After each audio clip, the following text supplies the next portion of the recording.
Bismillahirrahmanirrahim. Hazır başlamak olan dersimiz Durus Lugatul Arabiyye li gayrin natiqina biha el-kitabus salis. Yani Arap tili dersteki 3. kısım. 31. dersi. Endi bugungi dersimizde biz so'zlamoqchi bo'lgan nuqta istisno. Endi bu istisno degan nima degan vaqtimizda istisno deganimiz istisno vositasidan foydalanib, yani arab tilida istisno vositasidan illa deb bir istisno vositasi bor. Shu istisno vositasidan foydalanib, shu istisno vositasining keynidagi narsani oldidagi narsaning hukmidan, mazmunidan qanaqa qilib o'tish, chiqarib o'tish. Masalan, biz bütün o'quvchilar keldi desak, shu istisno vositani shuni keyindan akillab, shu istisno vositasining keyini bir ismni qo'ysak, shu ismdagi ma'no oldidagi o'quvchilar keldi degan ma'nodan ajratilib chiqiladi. Masalan, buni bir misol kelsak, najahatullahu illa hamidan. O'quvchilarning hammasi imtihonni o'tdi, Hamiddan boshqa do'qmush o'rinda. Endi mush illa istisno vositasi kelish orqali boshqa o'quvchilarning hammaga imtihondan o'tish degan hukmni isbotladik. Isbotlagan bu hukmning ichidan Hamidni qanday qilib oldik, chiqarib oldik. Mana bu istisno. Ya'ni bir jumlada shu illadan foydalanib, endi illa eng ko'p ishlatilgan o'quvchilar shuni tilga olamiz. Ammo illadan boshqami harfi istisnolar bor. Illadan foydalanib illaning oldidagi jumlaning hukmidan illaning keyindagi bo'lakni chiqarib olgan bo'lsak, ya'ni illaning oldidagi mandaq bo'ldi bo'lsa, illaning keyindagi bo'lmadi bo'ladi. Illaning oldidagi bo'lmadi bo'lsa, illaning keyindagi bo'ldi bo'ladi. Illaning oldidagi igiz bo'lsa, illaning keyindagi paka bo'ladi. Mana shunga o'xshash illa o'zining oldidagi jumlaning mazmunidan keyindagi bilakni qanday qiladi, chiqarib oladi. Mana bunda chiqarilish ahvollari nima bo'ladi? Istisno bo'ladi. Endi biz yuqorida bir jumla tuzdik-ku, najahatullahu illa hamidan degan jumlani tuzdik. Endi bu jumladagi asosli istisno munosabatli taraflar nima desa, illaning oldi keyini. Ya'ni at-tullab illa hamidan. Bu üç söz istisnoga munosabatli so'zlar bo'ladi. Endi bu üç so'zga bilakka ayırıp durup isim koysak, qanday isim koymayız dese, illani adatul istisna, yani istisna vasıtası, istisna harfi deb tushunamiz. Hamidanni mustasna deb tushunamiz, yani chiqarib olinguchi deb. Tullab deganni mustasna minhu, yani uning ichidan chiqarib olinguchi deb tushunamiz. Ayrim-ayrim isim qo'yaylik, ha. Masalan, bayatdanqi najahatullahu illa hamidandagi najahatullah mustasna minhu illa istisno vositasi hamidan nima bo'ladi? Mustasno bo'ladi. Demak, istisnoning qancha dona asosiy tarafi bo'ladi? 3 dona. Birisi istisno vositasi, yana birisi mustasno, yana birisi mustasnoi minhu. Endi arab tilida biz yuqorida istisno vositasiga illani misol qildik emasmi? Bu illadan boshqa nurg'un istisno vositalar bor. Masalan, ularning birisi illa, ikincisi g'ayri bilan siva, üçüncüsü mahala, maada qatorliqlar. Yani bunun içindeki illa deganimiz harf kitaba. Bunun söz turkumini ayırırsak, illa harf kitaba. G'ayra siva deganlar ikkisi ism kitaba. Mahala, maada deganlar bu ikkisi til kitaba. Ammo jumlada tarjima qilgan vaqtda qanday tarjima qilamiz desa, illa mu ko'pincha vaqtlarda din boshqa, emas, biroq, lekin, nila degan ma'nolarda tarjima qilinadi. G'ayrulan sivashkisi emas, din boshqa deb ham tarjima qilinadi. Ammo xala ma'da degani bu qilib qoldi, bu ayrilib qoldi, buningdan boshqa, buningdan boshqasi bu ishdan saqlanib qoldi degandek ma'nolarni ifodalab, ilgari hukmdan keyingi bo'lakni ajratib chiqarib oladi. Bu istisno vositalarining turiga bo'linishi. Endi istisnoning o'zi ikkiga bo'linadi. Birisi istisnoi muttasil, yani birisi istisnoi munqati. Muttasil degan uzun lug'at ma'nosi nima? Allat tushunasiz, ya'ni ulash degan gap, ha? Ya'ni ulangan, bog'langan degan gap. Munqati degancha uzilgan, ayrilgan degan ma'noda. Unda bo'lsa, o'ylab baqsaq, kalimni ishlatib baqsaq, mustasnoning ikki tarafi birisidan ulangan yoki mustasnoning ikki tarafi birisidan qanaqlangan, uzilgan deb tushunsak xato ketmaymiz. Yani Abdurrahman qanday tarjima qildi qarab boqaylik.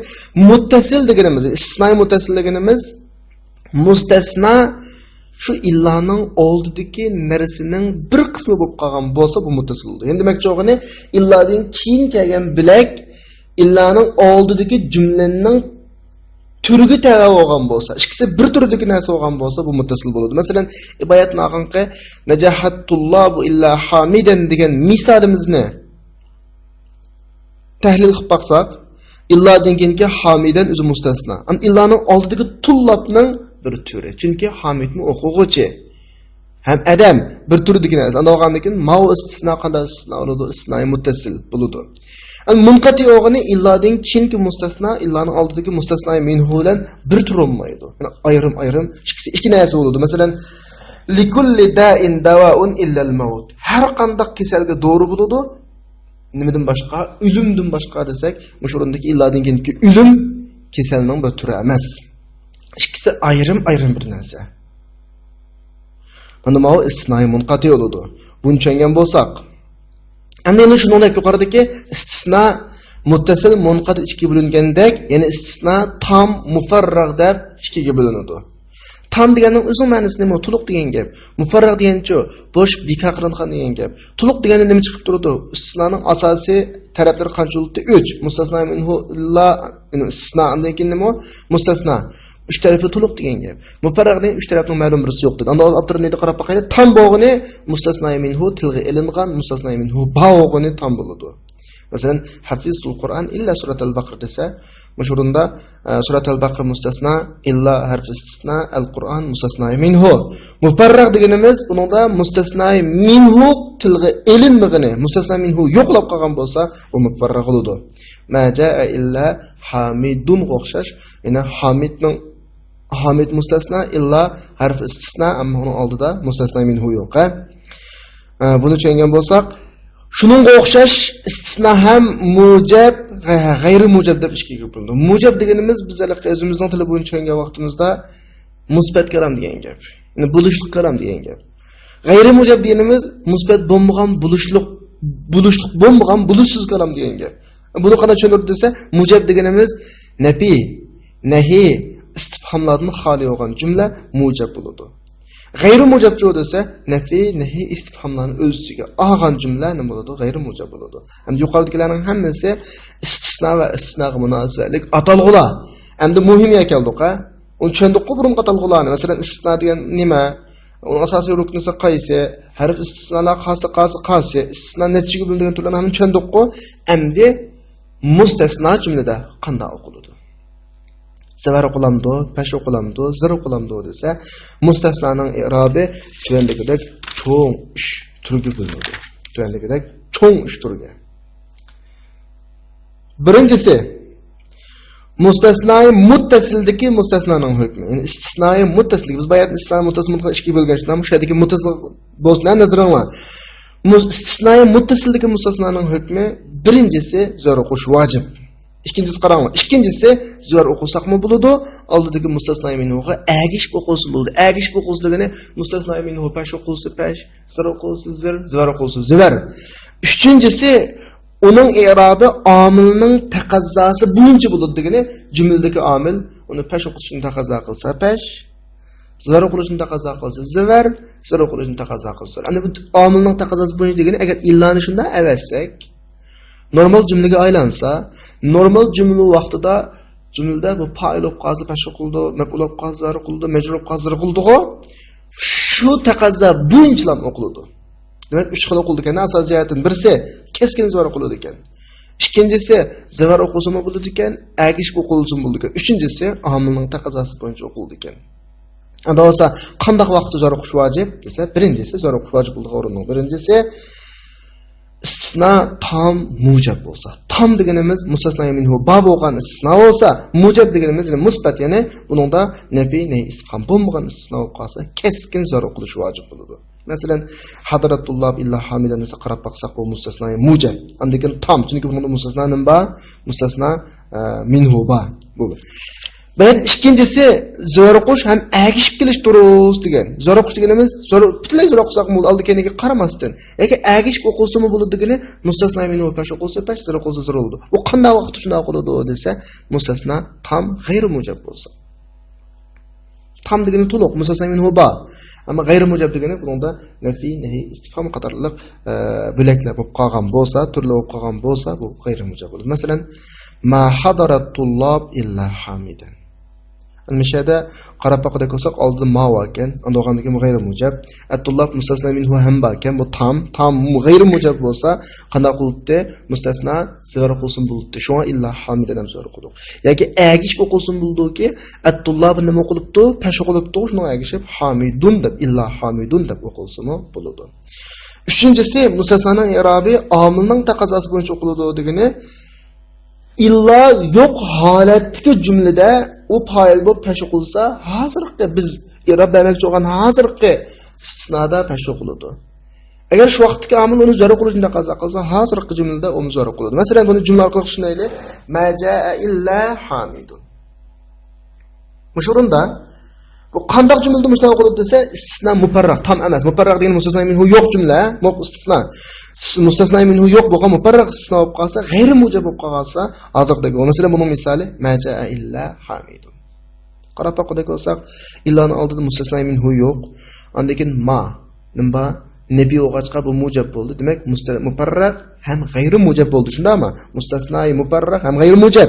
Mashta bo'lgan jumlada hamidun omilning taqozosi bo'yichaki, omilning taqozosi bo'yicha deganimiz illani o'tib qo'yib baqsa, qanday o'qilsa illa bo'lib vaqtimi shunday o'qil. Masalan, illani o'tib baqayli, ma jaa illa hamidun, ma jaa hamid. Vaqtda hamid ja'ani nima bo'ladi? Fa'il bo'ladi. Demak, omilning taqozosi buni pash qilishni taqozo qilgandan keyin bu yerda pash o'qib, ma jaa illa hamidun bo'ldi. Va ma sa'altu illa hamidan. Agar illani olsak, sa'altuning maf'uli hamid zo'r qilishim yerdimi? Zo'r qildi. Va mattasaltu illa bihamidin. Illa navasak va mattasaltu bihamidin deb keladi. Bu yerda illa bu vaqtda omilning taqozosi bo'yicha nima o'qildi? Zo'r o'qildi. Yuqoridagidek. Bu mustasna muttasilniki, ya'ni istisnoi muttasildagi mustasnaning hukmi. Bu ishi tugida. Endi biz baya istisno ikkiga bo'lindi. Muttasil munqati deb degan. Muttasil bo'lsa yuqoridagidek 3 xil bo'ldi shundaymi? Endi munqati bo'lib qolsa desa, munqatining hamma ahvollari umumiy o'ziga zo'r qiladi. Har qanday holatda munqati istisnoi munqati zo'r qilaveradi. Masalan, ma hadaratulloh ilal mudarris. Hadaratulloh ilal mudarris, ma hadaratulloh ilal mudarris har qanday shaklda o'quvchilar keldi, faqat o'qituvchilar kamil esa, o'qituvchilar o'quvchi bir turdan emas. Shunga bu istisnoi munqati bo'ladi. Mayli bu mujab bo'lsin, g'ayri mujab bo'lsin, tam bo'lsin, mubarraq bo'lsin, har qanday holatda nima qildi? Zo'r qiladi. Bu bir. Undan keyin biz yana g'ayra va siva qatorliqlarni istisnoning qatoridan deb tushungan. Shundaymi? Unda bo'lsa g'ayrilan siva bilan g'ayra va siva kelgan mustasnoning hukmi qanday bo'ladi? Yuqoridagi so'zlaganlarimizning asosan 99%ning hammasi illa bilan bo'lgan mustasno. Endi hozirgi g'ayra va siva bilan mustasno bo'lib qolsa bunda qanday bo'ldi desa, buning hukmi sir o'qiladi tamoman. G'ayridan keyin kelgan har qanday bir narsa g'ayrining muzofilli deb turib sir o'qilaveradi. Ammo g'ayrining o'zicha g'ayra o'qilamdi, g'ayru o'qilamdi, g'ayri o'qilamdi desa, g'ayrining o'ziga illa bilan kelgan mustasnoga qanday yarab bergan bo'lsa, shunday yarab bersak bo'ladi. Masalan, illa bilan bo'lgan mustasno muttasil bo'lib, tam bo'lib, mujab bo'lsa zo'r qiladi. G'ayri mujab bo'lib qolgan bo'lsa, bu zo'r o'qishmi durust, agishmi durust. Agar mustasnoi muparraq bo'lib qolib, g'ayri mujab bo'lgan bo'lsa, omil taqozosida qilibdi. Del ashunda illani o'rniga g'ayri qo'ysak, illa bu vaqtdagi mustasno qanday qilgan bo'lsa, g'ayrini o'zimi shunday o'qiladi. Masalan, ja'atullab g'ayra hamidin desa, hamidning zo'r qilishi aniq ku. Endi bu jumla mustasnoi muttasil, mujab, andan tam bo'ladi. Illadan keyin kelgan mustasno zo'r qilish kerak to'g'ri, yo'da g'ayrini o'zi shuning o'rnida zo'r qildi. Maja'atullab g'ayra hamidin desa, bu mustasnoi tam, ammo g'ayri mujab bo'lg'achqa bu vaqtda 2 xil o'qilsa durust, illa kelsa illa hamidin deb 2 xil o'qishni g'ayrini dal shunga o'xshash g'ayra hamidin, g'ayru hamidin deb o'qisa bo'ldi. Birisi zo'r qilishmi durust, endi birisi tullabga agish o'qilsa bo'ldi. Maja'a g'ayru hamidin desa, istisno muparraq bo'lib, g'ayri mujab bo'lib qolsa, uning bo'ldi amilning taqazosida o'qiladi. Unda o'ganda illa bilan kelgan vaqtda illa hamidun o'qiladi. Masaltu illa hamidan o'qiladi. Shu illani o'rnida g'ayri qo'ysak, majaa g'ayru hamidun masaltu g'ayra hamidun. Illadin keyin mustasnoning i'robiga berilgan i'rob, yana nimaga berildi? G'ayriga berildi. Bu tushunishib bo'ldi bu deyman. Andan keyin birisi qoldi, ma xalawalan ma'ada orqali mustasno bo'lgan bo'lakninki hukmi qanday bo'lsa bularning hukmi safar bo'ladi. Boshqa alohida o'zgarish yo'q. Masalan, ja'atullab ma xala hamidan sak bo'ldi, ma hamidan deb qaysi qaysi zo'r ruxsat bo'laveradi. Andan keyin bugungi darsdagi istisnodan boshqa yana bir grammatika nuqta, endi diqqat qilishlik nuqta ala. Ala tushunib olsaqdan bo'ldi, bu istiftah, ya'ni boshlash va ogohlantirish harfi. Jumlalarning beshtanasi ala innahum humus sufaha, ala innaha awliya Alloh la xawfun alayhim va lahum yahzanun deganga o'xshash. Diqqat, ogoh bo'linglar degandek xabarning muhimligini ifoda etgan jumla, buning grammatikaga alohida ta'sir yo'q. Jumlaning bo'ligiga mazmun jihatidan boshqa taraflarda ta'sir ketmaydi. Unda bo'lsa, men tekstni, darsningki dialog tekstini sizlarga o'qib عندك ترجمة قبل تعديل خبري. الدرس الهادي والثلاثون. ما نتيجة الاختبار الشهري يا أستاذ؟ نجح الطلاب كلهم إلا واحدا. أخشى أن أكون إياه. نعم أنت ذاك. كيف رصدت وقد أجبت عن الأسئلة كلها إلا الأول. الأول هو المهم وله 30 درجة. يا إخوان اجتهدوا اجتهادا فقد اقترب الامتحان النهائي ولم يبق إلا شهر واحد أو أقل. كم درسا ندرس للامتحان؟ ندرس الكتاب كله إلا الدرسين الأخيرين إن شاء الله. يسجل الغياب. من غايب اليوم؟ ما غاب اليوم إلا حامد. أين دفتري يا أستاذ؟ ومعي. سأعطيكه غدا إن شاء الله. لقد صححت الدفاتر كلها إلا إياه. في الحصة السابقة شرحت لكم الدرس إلا جملا منه. إذا أردتم أعيد شرحه قبل أن أشرح الجمل التي لم تشرح بعد. لا حاجة إلى إعادة شرحه يا أستاذ، فقد فهمناه. أرجو أن تعيد شرحه يا أستاذ، فلم يفهمه أحد إلا إبراهيم. إذن نعيد قراءة الأمثلة الواردة في الدرس. اقرأ الآيات يا زهير بعد الاستعاذة. وإذ قلنا للملائكة اسجدوا لآدم فسجدوا إلا إبليس أبى واستكبر وكان من الكافرين. فشربوا منه إلا قليلا منهم ما فعلوه إلا قليل منهم. فهل يهلك إلا القوم الفاسقون. اقرأ الحديث يا علي عن عمرو بن الحارث قال: ما ترك رسول الله صلى الله عليه وسلم دينارا ولا درهما ولا عبدا ولا أمة إلا بغلته البيضاء التي كان يركبها وسلاحه وأرضا جعلها لابن السبيل صدقة. رواه البخاري. اقرأ البيت يا إبراهيم: ألا كل شيء ما خلا الله باطل وكل نعيم لا محالة زائل. يدخل المراقب. ينصرف جميع الطلاب الآن ما عدا الطلاب الأوروبيين، فلهم اجتماع مع المدير. كيف كان حفل الشاي أمس؟ أنا لم أتمكن من الحضور، كان ممتعا، قد حضر الطلاب كلهم إلا المدرسين. ترجمة قلمزة تحرير قلش لمرجع ترجمة خطوة الاستقال. ما نتيجة الاختبار الشهري يا أستاذ؟ أيلق امتحان نتيجة نبولد أستاذ؟ نجح الطلاب كلهم إلا واحدا. O'quvchilarning hammasi o'tdi. Birdan boshqasi.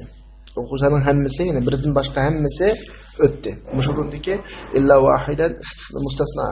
Bu mustasno istisnoning qaysi turiga kiradi? Birinchidan istisno muttasilga kiradi. Bu bir. Ikkinchidan istisno tamga kiradi. Chunki at-tullab degan nima mustasno minhu bor. Uchinchidan mujabga kiradi. Chunki nafi nahi istifham yo'q. Shunda o'qachqa wahidan kaskin nima o'qiladi? Zo'r o'qiladi. أخشى أن أكون إياه. من شنو من بوب قلش من أنسريمن. نعم أنت ذاك. شندق سن أو. كيف رصدت وقد أجبت عن الأسئلة كلها إلا الأول. قندق من ما أنت يتم يقلي.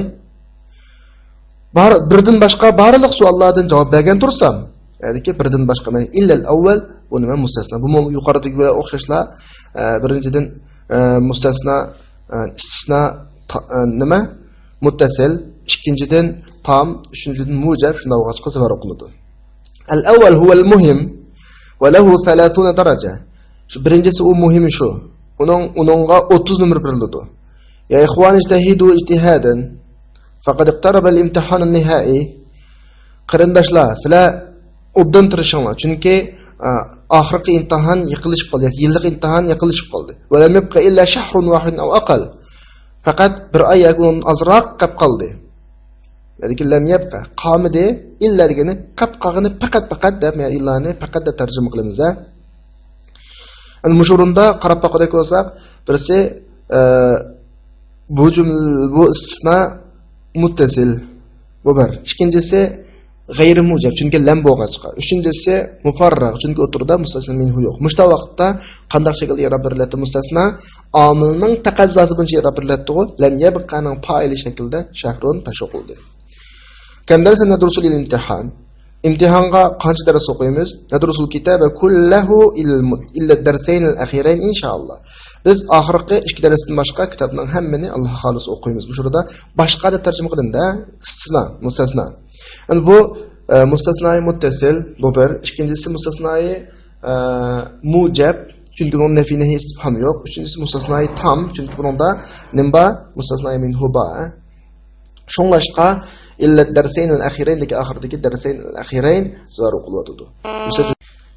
Yo'qlarni tizimlayotdi. Man g'aybul yawm. Bugun kim yo'q? Ma g'abal yawma illa Hamid. Bugun faqat Hamidlam yo'q. Asli mag'aba yo'q emas degan gap. Mag'aba yo'qolmadi, yo'q emas degan. Illa Hamid degani faqat Hamidlam yo'q. Ammo u Hamidning pesh qilishi chunki mag'aba birisi mustasnoi g'ayri mujab, chunki oldida ma'va. Undan keyin mustasnoi minhu yo'q, shunga bu mustasnoi mufarrag bo'ladi. Unda bo'lgandan keyin Hamid oldidagi omilning taqozosi bo'yicha o'qiladi. Ayna daftari ya ustoz? Ustoz, daftarim qayerda? Huwa ma'i sa'atikahu ghadan inshaalloh. U menda. Uni ata sana Alloh xolisa biraman. Laqad sahhahtu ad-dafatira kullaha iya. Men barliq daftarlarni, uningdan boshqa barliq daftarlarni to'g'rilagan. Amerika illa iya o'xshashlar mustasno bo'ladi, Endi bu jumladagi illa iya mansubini zo'r qo'l deb qaraldi. Nimishqa? Chunki bu jumla istisnoi muttasil, undan keyin mujab, chunki nafiy istifhom yo'q. Undan keyin tam, chunki dafatira deb mustasno minhu yo'q so'zlangan. Shunga iya zo'r qo'l deb qaraldi. في الحصة السابقة شرحت لكم الدرس إلا جمل منه. Oldingi soatda sizlarga shu darsdagi bir qancha jumladan boshqa darsni izohlab bergan edim. Marundagi illa jumla minhu mustasna. Bu bizora qildi. Nimishqa? Chunki bu jumla mustasna, muttasil, undan keyin mujab, undan keyin tam bo'lg'achqa zora qiladi. إذا أردتم أعيد شرحه قبل أن أشرح الجمل التي لم تشرح بعد. إذا أردتم أعيد شرحه. Agar sizlar xohlasanglar, men bu darsni uningdagi texi izohlanmagan jumlalarni izohlashdan ilgari qayta izohlayman. U'id sharhu qayta izohlayman. Qabla an ashraha izohlashdan ilgari nimani? Jumlalarni, qanday jumlalarni texicha izohlanmagan jumlalarni izohlashdan ilgari uni qayta izohlayman. La haja ila i'adati sharhihi ya ustaz. Ustoz, uni qayta izohlashning hojati yo'q. Faqat fahimnahu, uni tushundik. Arju an tu'ida sharhahu ya ustaz. Ustoz, uni qayta izohlashingizni umid qilaman. Lam yafhamhu ahadun illa Ibrohim. Uni faqat Ibrohimdan boshqa hech kishi tushunmadi. Nima lam yafhamhu ahadun illa Ibrohim deki Ibrohimu yoki Ibrohima deb ikki xil o'qisak bo'ladi. Nimishqa?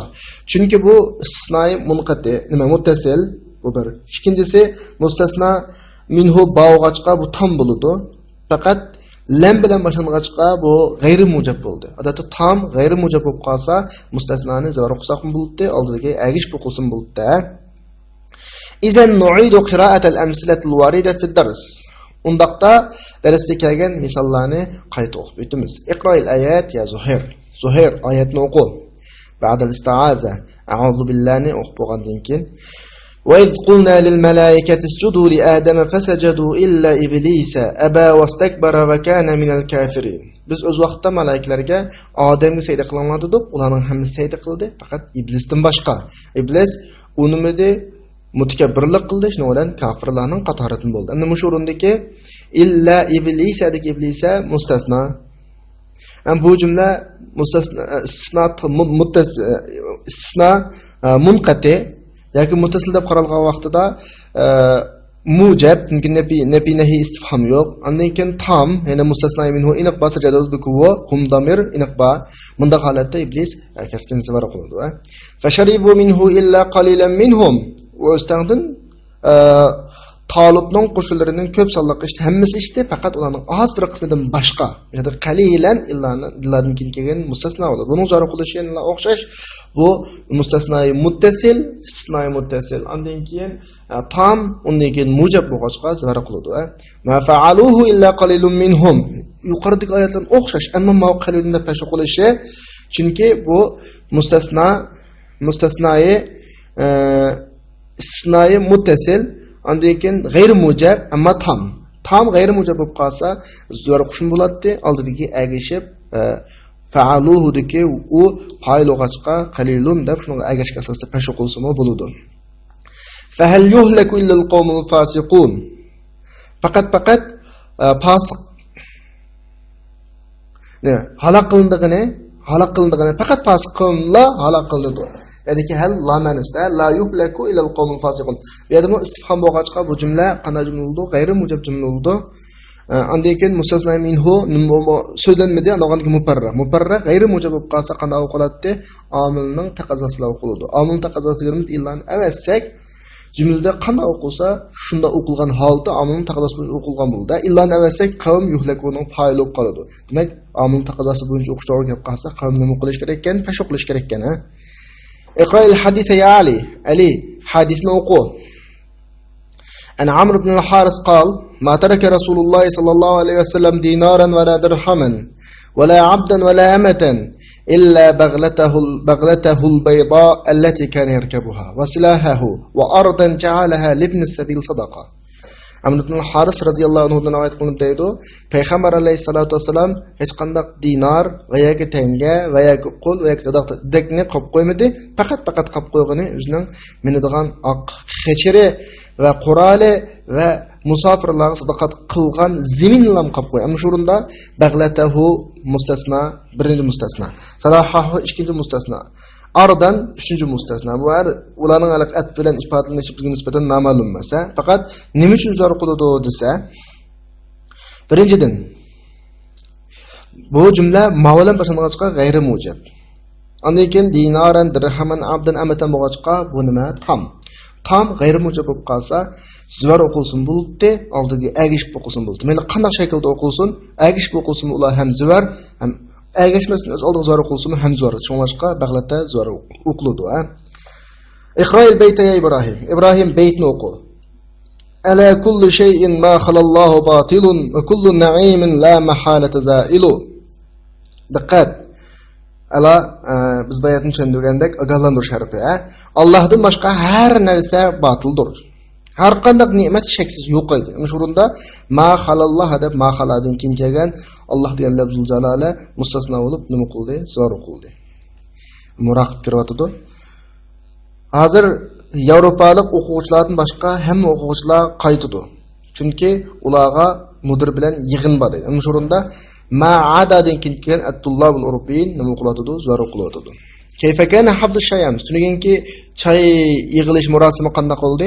Ana lam atamakka min al-hudur. Men kelmagandim. Kana mumti'an. Bekko'ngilli qildi. Qad hadara at-tullab kulluhum ila al-mudarrisin. O'quvchilarning hammasi keldi, faqat o'qituvchilardan boshqa. Mishadagi mudarrisin mustasno munqati yo'qachqa boshqa tarafdan so'z chiqib o'tmaylam zo'r o'qiluvasi bo'ladi, ha. Darsga grammatiklik nuqtalarni va jumlaning tekst dialogining tekstdagi tarjima tahlilini tushungan bo'lsangmi, mushada oxirlash usab bo'ladi, ha. Va oxiru da'wana alhamdulillahi robbil alamin.